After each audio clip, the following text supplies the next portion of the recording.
which is, on the one hand, we are saying speak the truth. And then he says, sometimes we are afraid of hurting other people's feelings, so even though we know what is true and right, but we don't say it because we don't want to hurt people. So what must we do? Should we hurt people? Please differentiate. We said speak the truth, but we did not say how to speak this truth. There are ways and ways to speak the truth. I remember once I was talking about the importance of the lahiyah, of the beard, right, as the sunnah of Nabi Sallallahu Alaihi Wasallam. So one of my very enthusiastic students, may Allah bless him, his father shaves his beard. So this guy, he phones me in the night. He says, Sheikh, I need your advice, I need your help. I'm very upset. I said, what happened? He said, my father is very angry with me. So I said, what did you do? He said, no, I told him about the importance of keeping the beard. And I told him that you are the one who mentioned this, and he's very upset. Now that story I didn't buy, because I said that something else is here. So I said, no. I said, tell me, what did you tell your father? Actual words. He said, I told my father, your face is haram.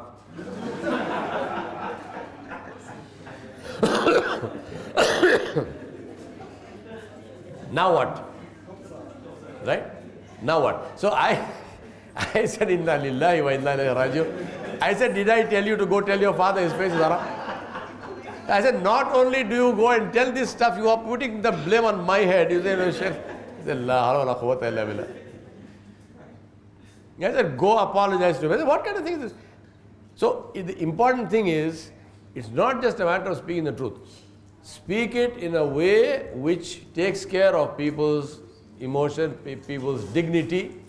One very important rule. If you want to praise somebody, and by praise I don't mean flattering, I mean actual appreciation for something good. Do that in public, no problem. But if you want to criticize somebody, never do it in public. Take the person aside, do it in the nicest way. One of the best way of giving critical feedback is to ask questions. Say for example, you see one person shouting at the other person. Right? Say one of your people, a customer comes or somebody you see them yelling at a person. Now you know this is wrong, can't be done. At that point if you say, no, what kind of thing is this? Why were you shouting at this person? You got no brains or what? I mean, obviously what you are saying is justified, but the way you say it, person will be hurt, they will not correct themselves. Instead of focusing on the message you are giving, they are focusing on the fact that you insulted them and so on. Which is justified also. I mean, you can correct somebody, but you can't insult somebody. That's people have their dignity. Instead of that, what you can do is take them aside and say, here was this customer interaction. Are you happy with it? Ask that person. Right? Are you happy with that? What was your reason? Why did you do that? And so on. If you ask the right questions, you bring them to the conclusion, no, I was wrong. This is the reason I did whatever I did. I must control myself. I must do this or that. So therefore, without forcing it, without trying to be oppressive, you are solving the problem just by asking questions. Right? So this is important to also learn some skills. It's not just enthusiasm. I should speak the truth. Yes, you should speak the truth. But if you speak the truth in a bad way, you will end up in trouble. And then you will stop speaking the truth. Right? So now that's bad, because you had a good intention. You wanted to speak the truth. But because the way you went about it gives you a negative reaction. And at the end of that, you feel that, no, I was wrong. I should not. And in future, I will not speak the truth. No, that's wrong. So also think about how you are going to speak the truth, especially when within quotes the truth means something critical to somebody. Because truth can be both things. Feedback, I mean, positive thing is fine. Everybody likes to hear nice things, but negative things must be very clear. Do it in a way which takes care of the person's dignity, takes care of their pride, takes care of their feelings. That's part of giving negative feedback. Negative feedback does not mean insulting somebody. Negative feedback does not mean speaking to somebody where their dignity is compromised. No, we don't have the right to do that, whoever it is. Rasulullah Sallallahu Alaihi Wasallam said, to the extent, think about this, Nabi Sallallahu Alaihi Wasallam said, a man who makes another man stand in his presence in order to certify or satisfy himself, his ego, in order to prove his superiority, he said such a man will go and search and find his own place in Jahannam. Now imagine, he is not insulted, he is not said, just to make him stand. No, how can you sit?